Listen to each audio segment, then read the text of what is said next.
Ma'am, sa dami po ng sislingan dito sa Baclaran, paano niyo po nasabi na kakaiba yung sa inyo? Niluluto po kasi mismo namin, sir, sa sisling plate yung aming baby back ribs. Kakaiba po pala. Yes po. Sira talaga ang diet kapag ganitong kasarap, kapag ganitong kalaki, at kapag ganitong kamura, yung mga pagkaing matitikman mo na paniguradong sa unang subo mo pa lang, talagang mapapawaw ka na sa sarap.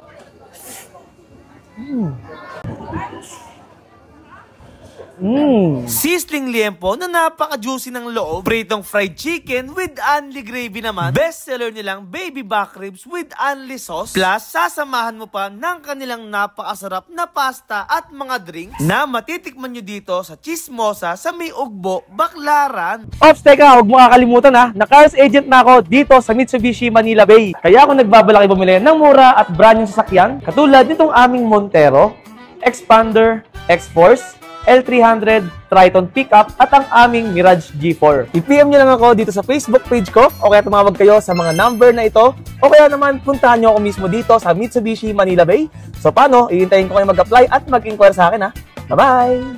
At ayun nga mga tropa, nabalik nga tayo ngayon dito sa May Ugbo, Baclaran at pinuntahan ko dito yung Chismosa na isa daw sa mga masarap na food tripan dito. At ito nga si Madam. Hi ma'am! Hi po! Magandang gabi po! Ma'am, tanong ko lang po, ano po bang tinitinda niyo dito sa Chismosa? Ito po na po ang inaano namin, no-offer namin, pasta po. Pasta. Chicken Alfredo po. Ano po yan? Bestseller, ma'am? Yes po. Chicken Alfredo po, na may clubhouse, 100 po. Ito po, chisling chicken po, 120. Only rice na po yan? Yes, sir. Oh, wow, only rice po yan, ma'am. 120 Yes, lang. po. Ang laki pa ng manok, ha? Opo. Eh, yung gravy, ma'am, only rin. Yes po, lahat po Only yun din. only. Only Pati din yung chismis, gravy. only kami. Only din yung chismis. Yes po. Ano po yan, ma'am? Ano po, sisling liempo, 120 din po yan, sir. Only rice na din po yan, sir. Wow, ang mura naman. Tapos, ma'am, ito, parang masarap to, ma'am, ha? Ito po yung bestseller namin. Inaalok po ko po kayo ng bestseller namin, 135 baby back ribs po. Nakakaubos po kami ng 100 pieces po sa Merkules po at saka Linggo. Wow, grabe, Yes, ma'am. po. Kinumpleto mo na yung tatanong ko. Di na ako magtatanong, kinumpleto mo na. Yes po. Bale, nakakaubos kayo ng 100 pieces a Opo, day ng kilo baby po. back ribs. Yes, kilo po. Ah, 100 kilo. 100 kilo? Yes, sir. Grabe naman yun, ma'am. Mukhang masarap nga yung baby back ribs nyo. Ano po ba yung sauce niyan? Yung ano po siya, sir, para siyang sweet in Homemade nyo po yan. Opo, Homemade. homemade po yan. Eh, ma'am, tanong ko lang po, gano'n po katagal tong tindahan nyo? Magti 3 years na po ito, sir. 3 years na po? Yes. Ang tagal na po pala nito, ma'am. Parang simula pa ng ugbo ng Yes, nandito Baclaran. na po Meron yan. na to, no? Opo. Eh, ma'am, bakit po ba Chismosa yung pangalan yan, ma'am? Homemade po kasi puro po yan cheese, sir. Halos po puro cheese kasi may mga pasta po kami. Halos cheese po lahat.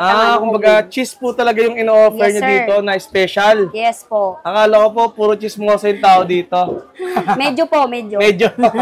Ano oras nga po kayo nagbubukas dito? 2 p.m. po. Ang sarap po namin ay ang 10 p.m. po. Sige ma'am, tikmo ko na po yung mga bestseller nyo. Order po ako. Sige po, tikman nyo na po, sir. Ito na nga mga tropa, matitikman na nga natin yung mga pinagmamalaking pagkain dito nga kay Chismosa. Pero syempre, bago tayo magtikiman, nakikita nyo ba yan? Mitsubishi na tayo ngayon. Kaya sa mga naghahanap dyan ng mga mura at brand new sasakyan, PM nyo lang ako. Baka kayo na ang kliyente ko. So yan, tikman na natin yung mga bestseller nila dito. Unahin natin dito yung kanilang baby back ribs na grabe sa laki, naka-only sauce at naka-only rice. Sarap po. Ang sarap ng pinakasarsa. Ang lambot ng karne. Sarap. Wow. At ito nga, tikman din natin yung kanilang chicken dito na fried with only gravy, only java rice. Tikman natin yung chicken. Ang laki din, oh.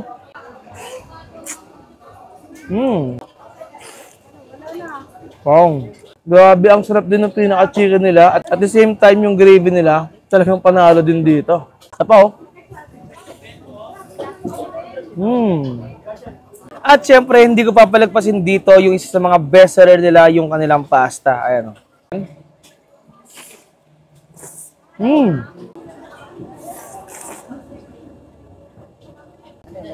Sobrang creamy, napakaganda ng pagkakaluto sa noodles. At the same time, yung sauce pa lang, talagang panalo na dito. So yan guys, sa mga takam at gusto rin matikman yung mga food trip ni Chismosa dito, puntahan nyo lang ito sa may Baclaran Church, sa may ugbo lang ng Baclaran. So yun lang mga tropa, ubusin ko ng muna ito. Maraming salamat sa parod nyo. Paalam. Bye-bye!